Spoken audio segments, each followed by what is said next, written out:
8 mars dernier, le monde entier a célébré la Journée internationale de la femme. Mesdames et messieurs, votre émission Le Nouveau Type de Citoyen ne reste pas en marge de cette célébration. Bonsoir à vous, bienvenue dans votre émission. Alors, c'est une émission consacrée entièrement à la valorisation de la femme. Et dans la toute première rubrique, nous nous intéressons aux textes et lois qui se sont consacrés à la promotion de la femme en République du Bénin. La chroniqueuse Marie Zaranzo-Glele vient nous parler de la valorisation de la femme. Selon elle, ce n'est pas parce qu'elle est une dame, mais c'est un devoir citoyen. Il faut valoriser la femme.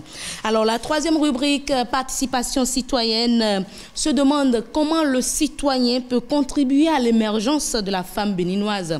Nous aurons également une dame pour en parler. La toute dernière rubrique consacrée au changement de mentalité reçoit encore une dame pour s'intéresser à la mentalité des femmes qui ont changé le monde. Mesdames et messieurs, voilà le menu de votre émission, Le Nouveau Type de Citoyen. Rejoignez-nous sur les réseaux sociaux, Facebook, Twitter, Mouvement NTC, la chaîne YouTube, le site internet nouveautypedecitoyen.org et le numéro WhatsApp 97 41 42 67.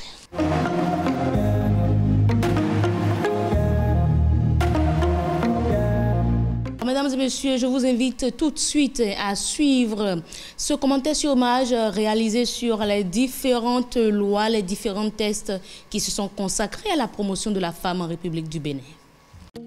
Loi de la République et programme de développement. Promotion de la femme au Bénin. Quel est le rôle et l'importance de la femme dans le développement économique du Bénin? La femme a un véritable don de créativité, de bonne gestion et de productivité. On peut enregistrer un taux élevé de femmes de nos jours à des postes de responsabilité très élevés dans divers secteurs de la vie menant à bien leur travail. Son rôle est à cet effet primordial dans le développement économique. De nombreuses expériences ont d'ailleurs témoigné que les femmes sont capables de bonne gestion au même titre que les hommes. Quel est le rôle et l'importance de la femme dans le développement social du Bénin? Sur le plan social, on peut noter comme facteur valorisant la femme l'enfantement et l'éducation.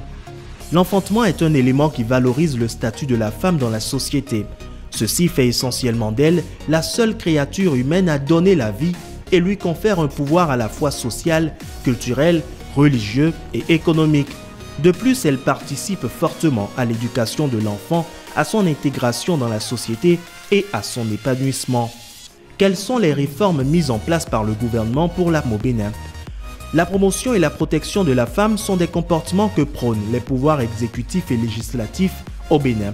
La promulgation, le 20 décembre 2021, de 3 lois majeures sur la protection de la femme, de la fille et de la famille par le chef de l'État en est une preuve. Il s'agit de la loi numéro 2021-13 du 20 décembre 2021, modifiant et complétant la loi 2002-07 du 24 août portant code des personnes et de la famille, de la loi 2021-12 du 20 décembre 2021, modifiant et complétant la loi 2003-04 du 3 mars 2003 relative à la santé sexuelle et à la reproduction, de la loi numéro 2021-11 du 20 décembre 2021 portant dispositions spéciales de répression des infractions commises à raison du sexe, des personnes et de protection de la femme en République du Bénin. Par ailleurs, nous avons également la création par décret numéro 2021-391 du 21 juillet 2021 de l'Institut national de la femme. Quelles sont les améliorations enregistrées au profit de la femme sur le plan politique au Bénin? Des réformes ont été mises en place par la Constitution révisée de 2019. Ainsi, le législateur béninois a inséré la possibilité de prendre des mesures de discrimination positive au profit des femmes sans rompre le principe de l'égalité de l'homme et de la femme. La création du poste de vice-présidente a eu pour mérite de voir élire pour les élections présidentielles dernières une femme au profil remarquable. De plus, le code électoral nouvellement adopté prévoit le concept de siège exclusivement réservé à la femme au sein du Parlement, soit un siège minimum à pourvoir dans chacune des 24 circonscriptions électorales du pays. Tous ces facteurs participent à l'amélioration des conditions de la femme et à son épanouissement. Quelles sont les actions entreprises par l'Institut national de la femme en faveur de celle-ci? Désormais, l'INF se rend plus accessible aux femmes en installant des points focaux dans les communes, les arrondissements, les centres de formation et les administrations publiques et privées. Cette décentralisation permettra aux femmes de porter aussi vite leurs plaintes aux structures les plus proches. Aussi, des séances de sensibilisation sont mises en place dans le but d'informer les femmes sur les droits qui leur sont reconnus, de sorte à ce qu'elles ne se laissent plus intimider par la société. Un nouveau type de citoyen NTC connaît l'importance de la femme dans le développement du Bénin. Merci à vous, Rodrigue Babak-Beto. C'est vous qui avez raison. Un nouveau type de citoyen connaît l'importance de la femme en République du Bénin, l'importance de la femme dans la société. Un nouveau type de citoyen ne diffuse pas des images de femmes nues et autres sur les réseaux sociaux, ne serait-ce que pour porter atteinte à cette femme-là. Un nouveau type de citoyen ne bat pas la femme. Il y a tellement de choses sur lesquelles nous allons encore revenir tout à l'heure dans votre rubrique Patriotisme et civisme.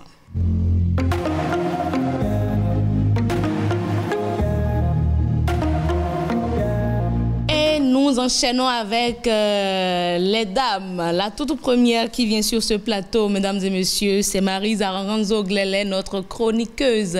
Maryse, bonsoir. Bonsoir, heureuse, et merci d'être là. Téléspectateurs et internautes. Alors, valoriser la femme, c'est un devoir citoyen. Eh bien, pourquoi? Absolument heureuse. Parce qu'aux côtés de l'homme, oui, la femme joue un rôle important dans le domaine social, dans le développement économique, que ce soit au niveau de la famille, oui, de la communauté et de la nation. La femme est l'autre moitié du genre humain. A-t-on jamais vu un oiseau voler d'une seule aile? Pas du tout. Est-ce qu'un avion peut-il braver les airs et amener ses passagers à bon port avec une seule aile? Pas du tout. Est-ce qu'un homme peut-il tenir en équilibre avec un seul pied? Ah non, tout sauf ça. Il en est de même, oui, pour les familles, la communauté et le pays, dont le développement ne peut se faire avec une seule catégorie des personnes qui la composent, c'est-à-dire avec l'homme seul. Ainsi donc, tout comme l'État, oui, le citoyen a le devoir de valoriser la femme. Et valoriser la femme, c'est avant tout valoriser la fille, valoriser la jeune fille qui deviendront plus tard femmes. Voilà. Et valoriser la fille, oui, c'est déjà lui reconnaître le droit à la vie. Ainsi, le nouveau type de citoyen ne demande pas, par exemple, à sa compagne ou à son épouse de se faire avorter parce qu'elle est enceinte d'une fille. Le nouveau type de citoyen n'abandonne pas femme et enfant parce que l'enfant n'est pas un garçon. C'est ça. Valoriser la fille, c'est lui donner la même éducation que le garçon. Et cela suppose au moins 3 choses. C'est la mettre à l'école, la scolariser et se donner les moyens de la maintenir à l'école. C'est lui permettre à la fille de faire à la maison les mêmes tâches que le garçon après l'école, et donc de pouvoir s'occuper elle aussi de ses devoirs scolaires et non pas uniquement à la cuisine et c'est le garçon qui fait les devoirs scolaires. C'est vrai. Valoriser la fille, c'est ensuite en famille lui apprendre et l'encourager à prendre la parole, à prendre des décisions, à argumenter. Et ça développe le leadership chez la fille et ça développera plus tard, ça renforcera plus tard le leadership de la femme. Valoriser la fille, c'est en famille lui montrer qu'elle a autant de valeur, qu'elle est autant aimée que le garçon. Et ça développe son estime et sa confiance en elle. Et plus tard, on aura une femme qui a pleinement confiance en elle. Valoriser la jeune fille, c'est la soutenir, c'est l'accompagner dans ses choix, surtout ses choix professionnels. Et ne pas lui dire « Ah, on n'a jamais entendu une femme faire un travail comme ça. » Ou les femmes qui font ce genre de métier, ce sont des femmes et les qualificatifs qui pleuvent, n'est-ce pas? Donc, valoriser la jeune fille, c'est ne pas l'enfermer dans des stéréotypes professionnels. Le nouveau type de citoyen qui connaît l'importance de la femme dans le développement d'un pays et en particulier au Bénin, dans le développement du Bénin, doit respecter et faire respecter les droits de la femme. Il connaît les droits de la femme. Il sait que la femme, autant que l'homme, elle a les mêmes droits que l'homme. Et donc, le nouveau type de citoyen respecte les droits de la femme et tout autour de lui se bat pour que les droits de la femme soient également respectés. Il protège les femmes contre toutes les formes de violences sexistes, sexuelles. À l'association Nouveau Type de Citoyens, nous sommes convaincus que l'homme et la femme sont complémentaires et que c'est ensemble que hommes et femmes travaillent pour le développement du pays. Car le développement commence par les citoyens. Tout à fait. Merci beaucoup, Marisa Ranzo-Glélé. Je vous remercie pour vraiment avoir accentué votre chronique sur la jeune fille beaucoup plus. Il y a eu la femme et beaucoup plus la jeune fille. Eh bien, mesdames et messieurs, si vous avez des témoignages à faire sur votre épouse, ben pourquoi pas, nous sommes dans la semaine ou dans le mois consacré à la femme. Envoyez-nous cela par WhatsApp 97 41 42 67 ou par mail et même les réseaux sociaux, Facebook, Twitter, voilà. Mouvement Nouveau Type de Citoyen, nous allons relayer cela avec les téléspectateurs. Il est temps que, chers hommes, vous valorisez les femmes et il est temps que les dames également valorisent les femmes. Nous passons à la troisième rubrique, participation citoyenne.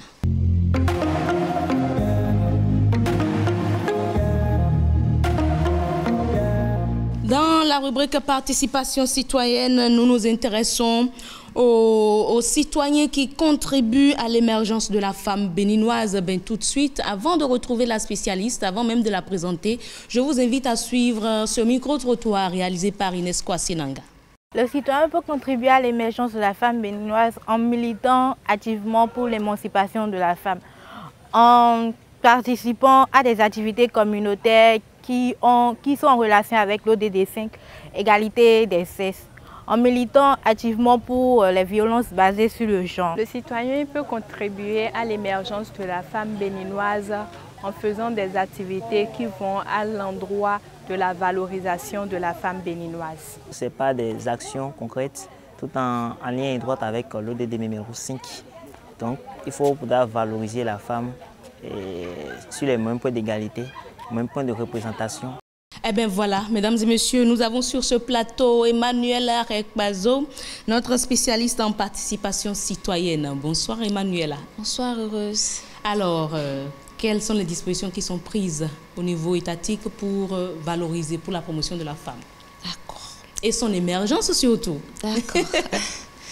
Alors, nous allons commencer par parler, la première rubrique à détailler tous les documents juridiques et les instruments développés par le gouvernement béninois, le Parlement et autres pour faire la promotion de la femme.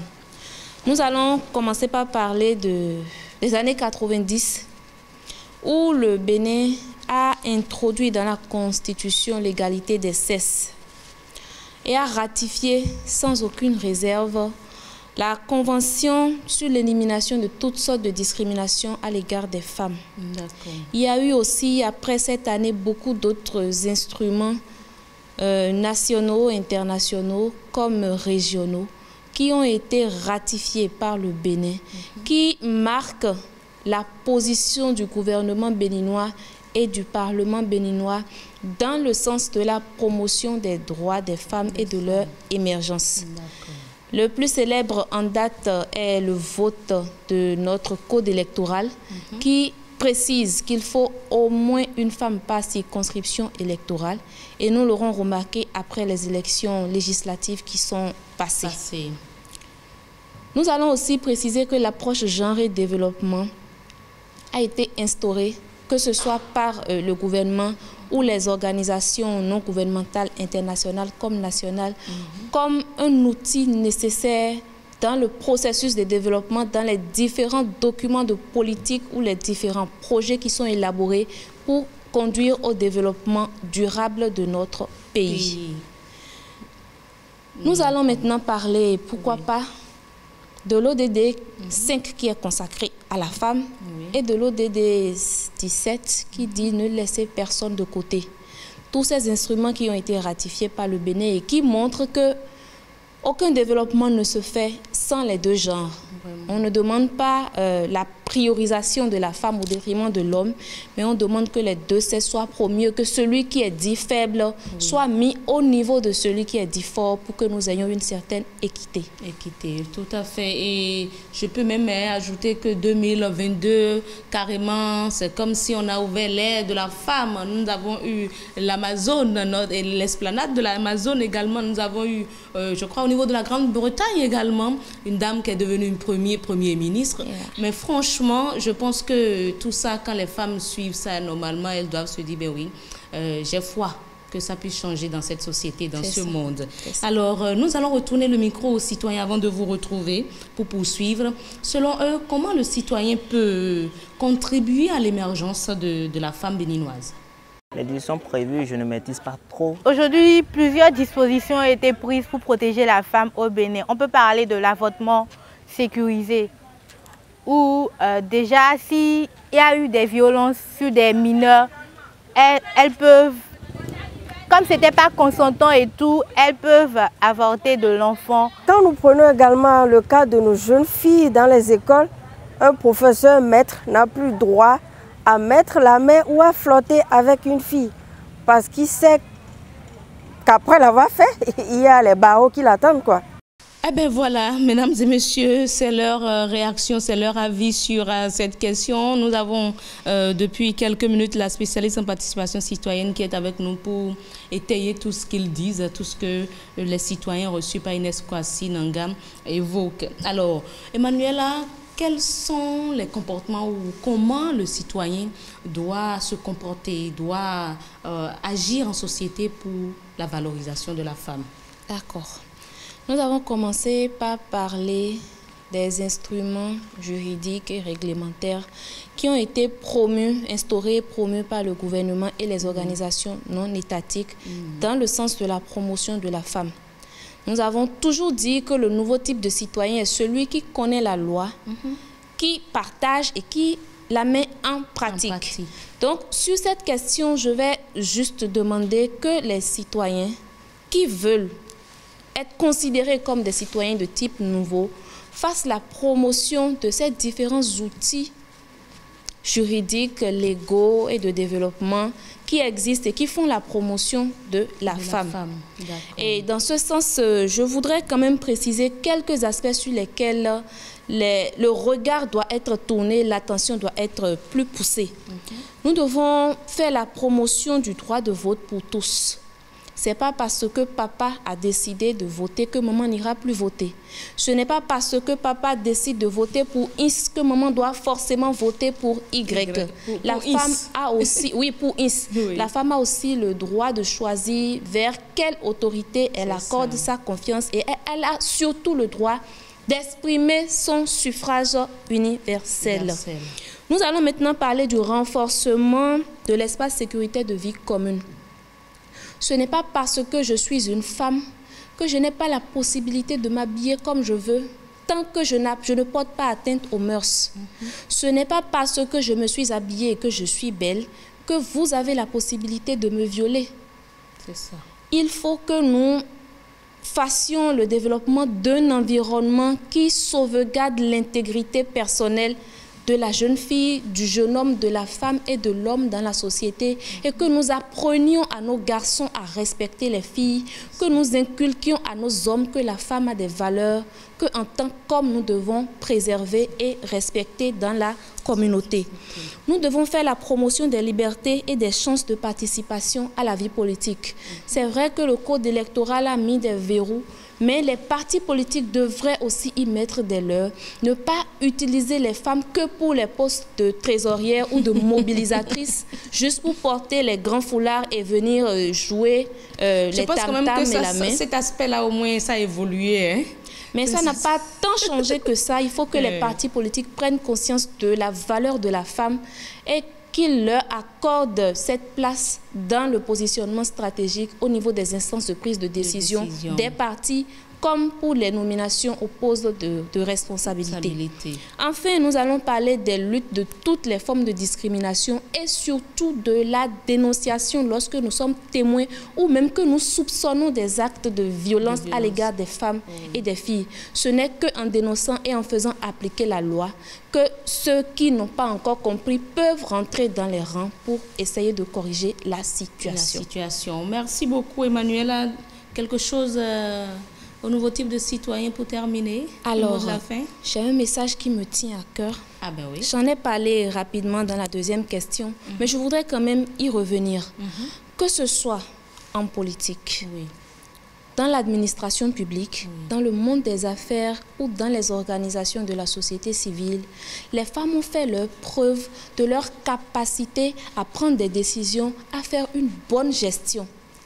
Il faut que les responsables à divers niveaux prennent conscience de l'utilité de la femme, de son importance dans le processus de développement de nos organisations, de nos structures, de notre pays, pour faire la promotion de la femme selon ses mérites. Nous ne demandons pas une promotion juste parce que nous sommes femmes, mais nous exigeons d'avoir les positions qui correspondent à nos mérites, que nous ne soyons pas retardés parce que nous sommes femmes.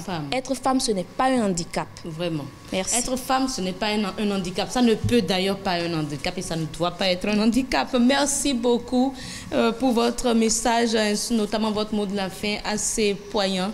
Nous passons à la toute dernière rubrique, changement de mentalité.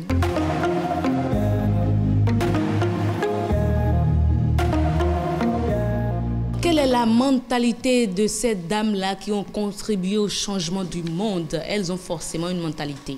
Eh bien oui, pour en parler, nous avons une dame pour aborder la thématique avec nous. L'experte en changement de mentalité, Perpétue Dazogo Moftao. Bonsoir. Bonsoir, heureuse. Merci d'être revenue à nous. Nous allons parler ce soir de la mentalité des femmes qui ont changé le monde, comme vous l'avez dit. Oui. Pendant des centaines d'années, des milliers de femmes ont été marginalisées, pour ne pas dire toutes les femmes, ont été marginalisées et reléguées au second rang. Oui. Mais il y en a qui ont pu se démarquer du lot par leur détermination et leur bravoure. Oui. Et nous pouvons citer, par exemple, Rosa Parks, l'Africaine américaine, qui a lutté dur pour obtenir la capacité, la possibilité à tous les Noirs américains de son temps de pouvoir utiliser le transport public. Tout à fait. Ça a commencé avec une histoire dans les années 1950 où elle avait refusé de céder sa place dans un bus à un blanc américain qui voulait qu'elle se lève pour qu'il s'asseye.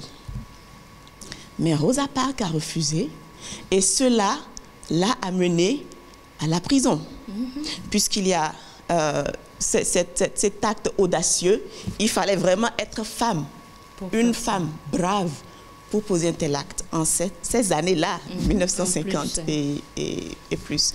Mais heureusement, en 1956, il y a eu un procès fédéral qui a eu lieu dans la ville, c'était dans la ville en Alabama, et à Montgomery, plus précisément.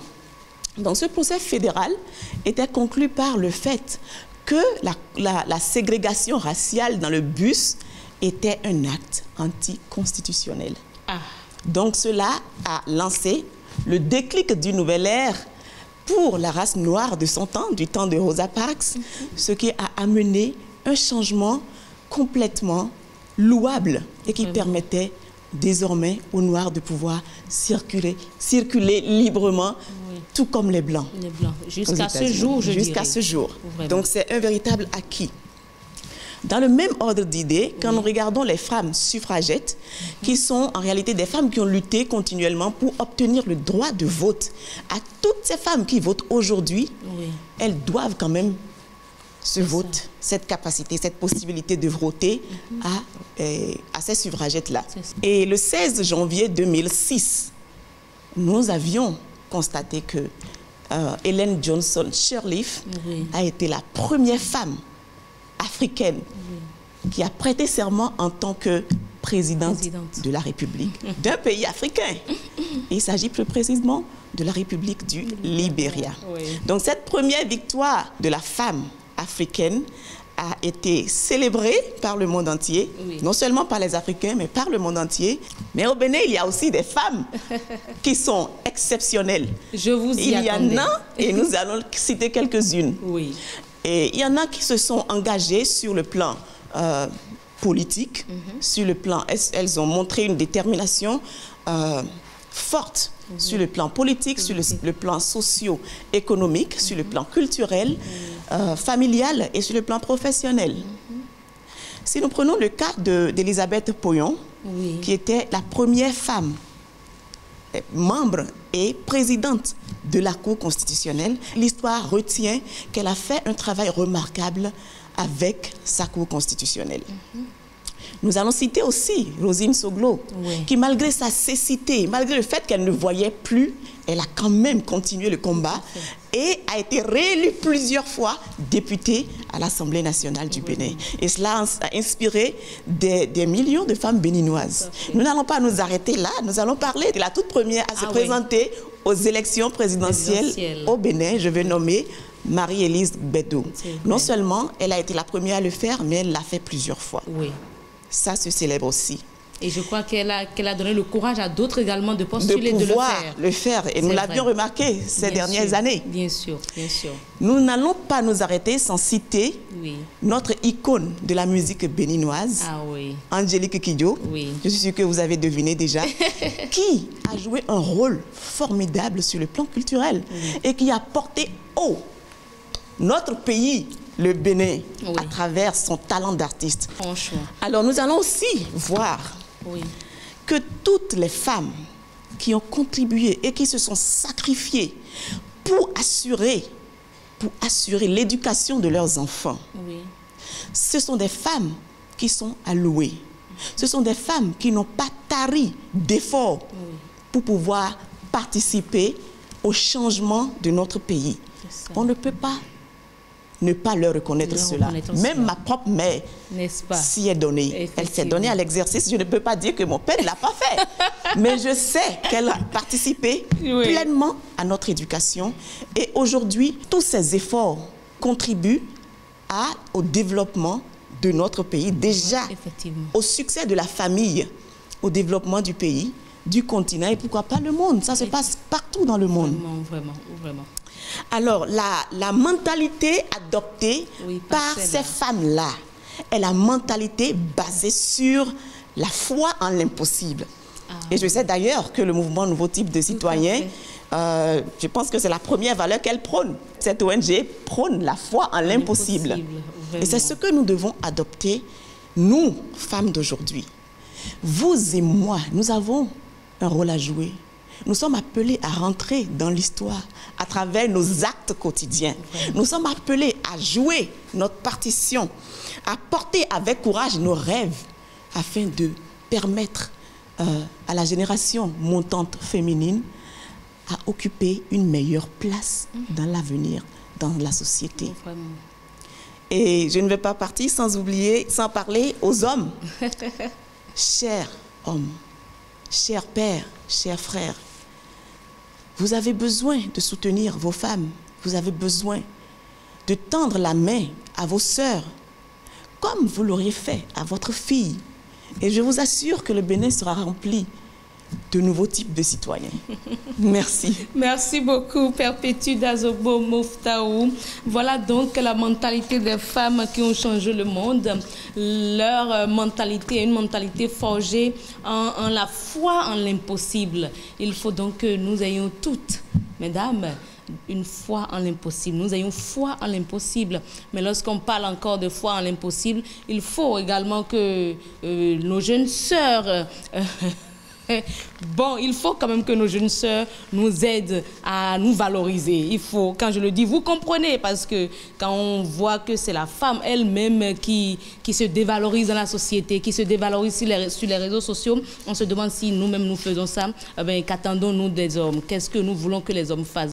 Nous-mêmes, ayons foi en l'impossible, mais sachons, lorsqu'on parle de l'impossible, non mais ce n'est pas se vendre, ce n'est pas se donner, s'offrir à la société. Nous avons des valeurs que nous devons pérenniser. Mesdames et messieurs, c'est tout pour votre émission, le nouveau type de citoyen. Rejoignez-nous sur les réseaux sociaux, Mouvement NTC, Facebook, Twitter, Instagram. Nous avons la chaîne YouTube et il y a le site internet nouveautipedecitoyen.org. Le mail également, nous avons 2 types de mails. Vous les avez d'ailleurs inscrits au bas de votre écran.